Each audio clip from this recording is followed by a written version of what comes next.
ಬಂಧುಗಳೇ, ಕೇಂದ್ರ ಸರ್ಕಾರ ಏನು ಹೆಚ್ಚುವರಿಯಾಗಿ ಮೀಸಲಾತಿಯನ್ನು ನಾವು ನಿಮಗೆ ಅನುಮೋದಿಸ್ತಾ ಇದ್ದೇವೆ, ಕೊಡ್ತಾ ಇದ್ದೇವೆ ಅಂತ ಹೇಳ್ತಿದ್ದೆಲ್ಲ, ಅದು ನಮಗೆ ಬೇಕಾಗಿಲ್ಲ.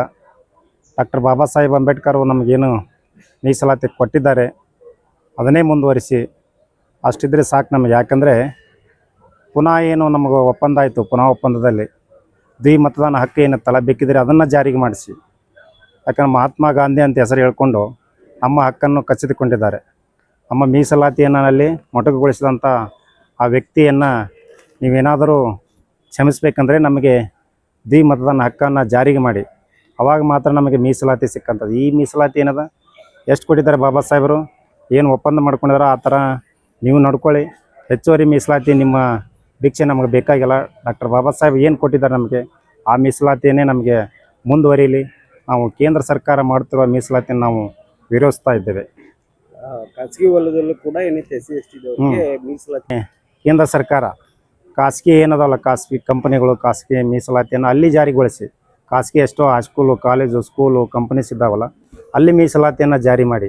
ಅವಾಗ ಮಾತ್ರ ಈ ಮೀಸಲಾತಿಯನ್ನು ಪರಿಪೂರ್ಣವಾಗಿ ಎಲ್ಲರಿಗೂ ದಕ್ತದ. ಯಾಕಂದರೆ ಮೀಸಲಾತಿ ಈಗ ಆಲ್ರೆಡಿ ನಾವು ಸ್ವಾತಂತ್ರ್ಯ ಸಿಕ್ಕು 75 ವರ್ಷ ಆದ್ರೂ ಇನ್ನೂ ನಮ್ಮ ಜನ ಯಾವ ಥರ ಇದೆ ಅಂದರೆ ಮೀಸಲಾತಿ ಅನುಭವಿಸೋರೇ ಬೇರೆ ಇದ್ದಾರೆ. ಈ ಮೀಸಲಾತಿಯಲ್ಲಿ SC/ST ಏನು ಮೂಲ 5 ಅಸ್ಪೃಶ್ಯ ಜನ ಇದ್ದರು, ಅದು ಬಿಟ್ಟು ಈಗ 101 ಜಾತಿಗಳಾಗಿದ್ದಾವೆ. ಸೊ ಮೊದಲು ಈ 5 ಜನಕ್ಕೆ 5 ಏನದ ಜಾತಿಗಳಿಗೆ ಮೀಸಲಾತಿ ಕೊಟ್ಟರೆ ಪರಿಪೂರ್ಣ ಭಾರತ ಮುಂದುವರಿಯಲು ಸಾಧ್ಯ ಅಂತ ಹೇಳ್ತೇವೆ. ಕರ್ನಾಟಕದಲ್ಲಿ ಒಳ ಮೀಸಲಾತಿಯಲ್ಲಿ ಏನದ, ಯಾಕಂದರೆ ಇಲ್ಲಿ ಇನ್ನೂ ABC ಇದನ್ನು ಜಾರಿಗೆ ಆಗಿಲ್ಲ, ಇದನ್ನು ಸರಿಯಾಗಿ. ಯಾಕಂದರೆ ಮುಂದುವರಿದವರೇ ಮುಂದುವರಿತಾ ಇದ್ದಾರೆ ಇಲ್ಲಿ. ಯಾಕಂದರೆ ಫ್ರೆಶ್ ಜನನೂ ಇಲ್ಲಿ SC ಆಗಿ ಸೇರಿಕೊಂಡಿದ್ದಾರೆ. ಸೊ ಆ ಮೊದಲ ಫ್ರೆಶ್ ಜನರನ್ನು ನೀವು ಕಿತ್ತಾಕಿ ಇಲ್ಲಂದ ಮೀಸಲಾತಿಯಿಂದ, ಅವಾಗ ಮಾತ್ರ ನಮಗೆ ಮೀಸಲಾತಿ ಸಿಗುವ ಚಾನ್ಸಸ್ ಇದೆ.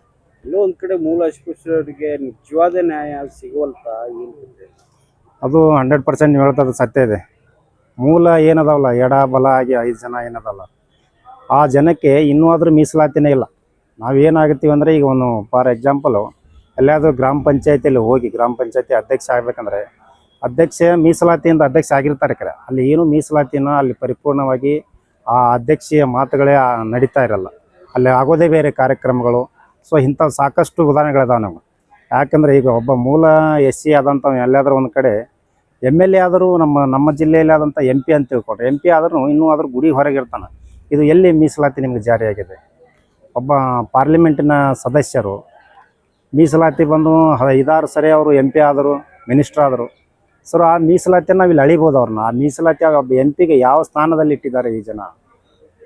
ಯಾವುದೇ ಒಂದು ಗುಡಿಗೆ ಹೋದ್ರೂ ಇನ್ನೂ ಆದರೂ ಒಳಗೆ ತಗೋತಾ ಇಲ್ಲ. ಇನ್ನೂ ನಮ್ಗೆ ಪರಿಪೂರ್ಣವಾದ ಮೀಸಲಾತಿ ಅಂದರೆ ನಮ್ಮ ಎಲ್ಲ ಮೆಂಬರ್ಗಳಾಗಲಿ ಏನದರ ಆಫೀಸರ್ಸ್ಗಳು ಇಂಥ ಭಾಳಷ್ಟು ಉದಾಹರಣೆಗಳಿದಾವೆ. ಸೊ ಇದನ್ನು ನೋಡಿ ನಮಗೆ ದ್ವಿಮತದಾನ ಹಕ್ಕನ್ನು ನೀವು ಜಾರಿ ಮಾಡಿದ್ರಿ ಅಂದ್ರೆ ಅವಾಗ ಮಾತ್ರ ನಮಗೆ ನಾವು ಕೇಂದ್ರ ಸರ್ಕಾರವನ್ನು ಮೆಚ್ಕೋತೀವಿ.